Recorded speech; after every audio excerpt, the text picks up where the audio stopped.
Chaf Beis, Mishnah Aleph. Says the Mishnah, Chovis shenishbera, a barrel which contains wine or something like that, shenishbera that breaks, matzilin hemena mozen shalosh sudos. You're allowed to salvage, to save food enough for 3 sudos.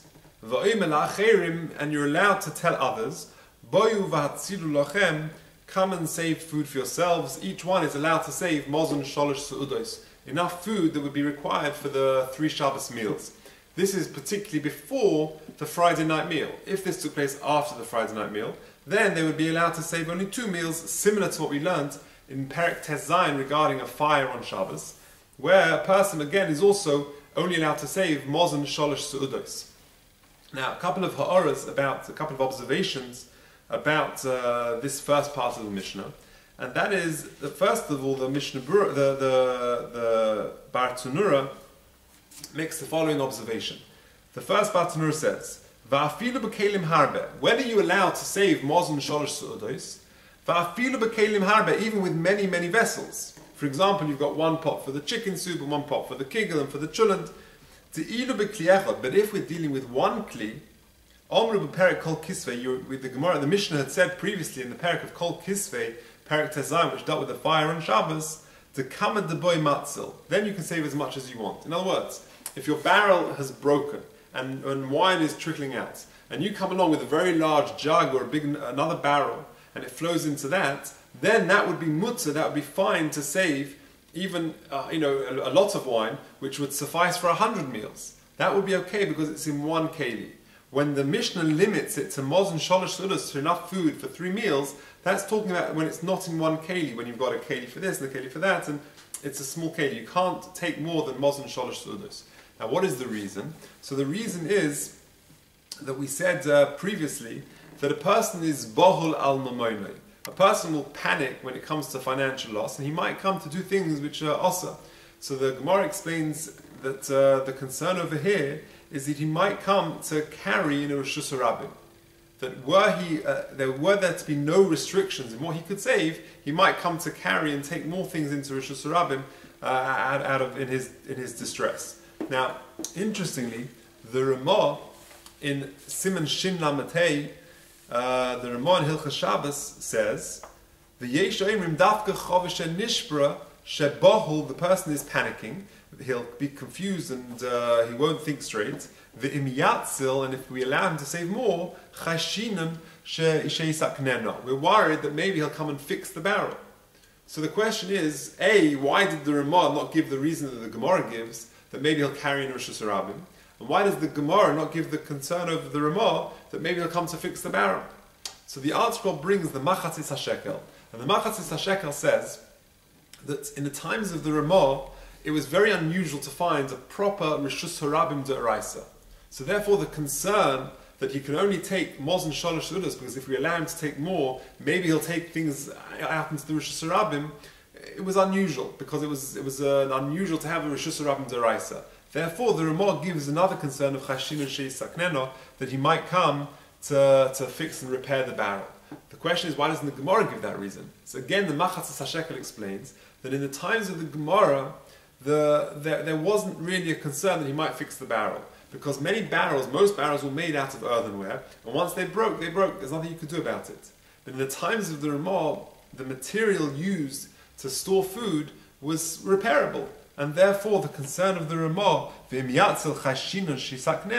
was applicable in his days more than the reason of carrying the Rishus HaRabim. That's what the Machatzis HaShekel explains. Okay, continues the Mishnah.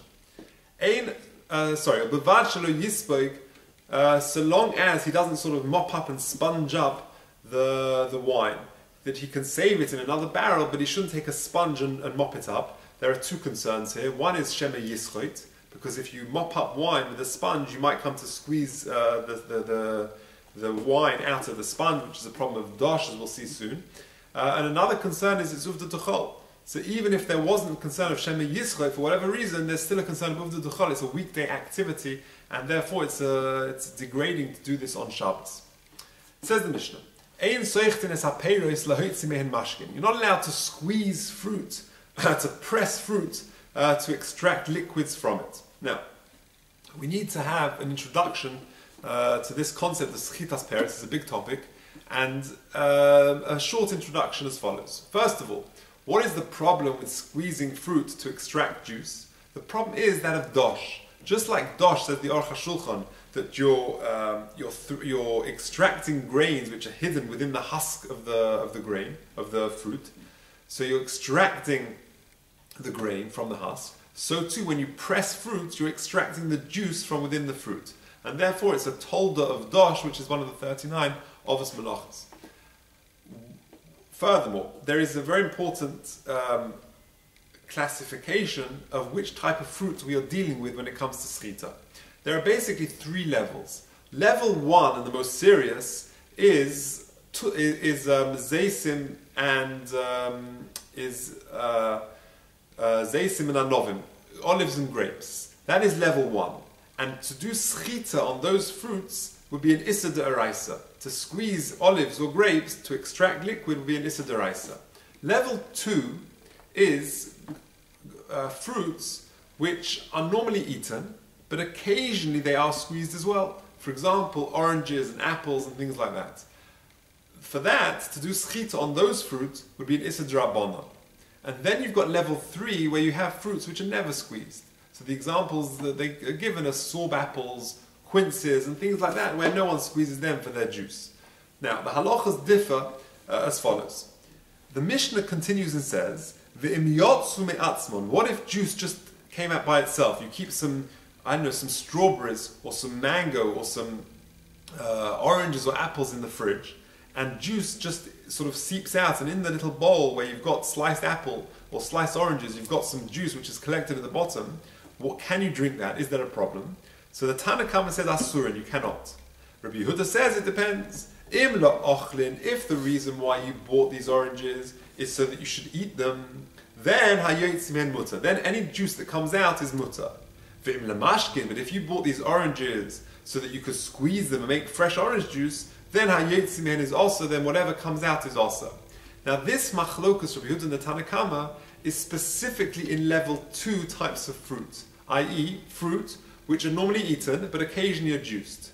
But in a case of level 1 fruits, i.e. the olives and grapes, then even Rabbi Yehuda would agree that any juice that comes out of those two, any juice that seeps out of the olives or the grapes, would be also to drink. And conversely, in level 3, that there we're not concerned about any juice that comes out of these things, you would be allowed to drink them, whatever, no restrictions. The machlokus Rabbi Yehuda and the Rabbanan is specifically in level 2, when we've got fruits such as apples, oranges, which are occasionally squeezed for the juice. Then we have this machlokus, and the halacha is like Rabbi Yehuda, and therefore, if a person has some sliced oranges in his fridge, if the oranges were there so that you could eat them, any juice that seeps out, you'd be mutter to drink it. But if you bought oranges and you cut them in order that you can squeeze them to produce orange juice, then it would be asa to drink the hayotzi mehen, would be asa. Whatever comes out would be asa. One final word on schitas perus, that the halacha also notes that it is mutter to squeeze the lemon directly onto food. So to squeeze this level 2 category of food, not the olives and grapes, because that's always asa to squeeze, but level 2 category, for example, fruits which are normally eaten but sometimes are pressed for their juice, to squeeze those directly onto food is mutter. Why? Because any juice that is extracted would have a din of an ochel, not a mashke, and therefore it's treated as a food, and therefore you haven't done dosh, you haven't extracted liquid from this fruit, because it's going directly into the food, therefore it's got a din of food itself, therefore there's no problem. So the halacha would be mutter to take a lemon and to squeeze it directly over a piece of fish. That's mutter.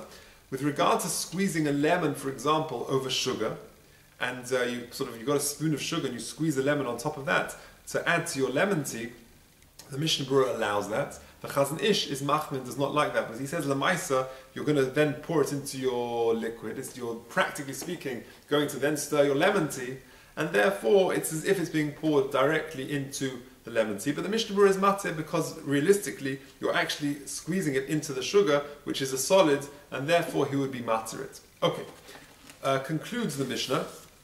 Chalos devash, honeycombs. Sheriskon me'er Shabbos, they were crushed before Shabbos, and then the honey flowed out. V'yotzu me'atzmo, the honey flowed out by itself. Asurim, the Chacham say you cannot eat of that honey which flowed out on Shabbos, even though you didn't do the risuk, you didn't do the pressing, which is the issa, on Shabbos itself. That they're worried you might come to press other types of honeycombs if you were allowed to eat the honey that flowed out of honeycombs that were crushed before Shabbos.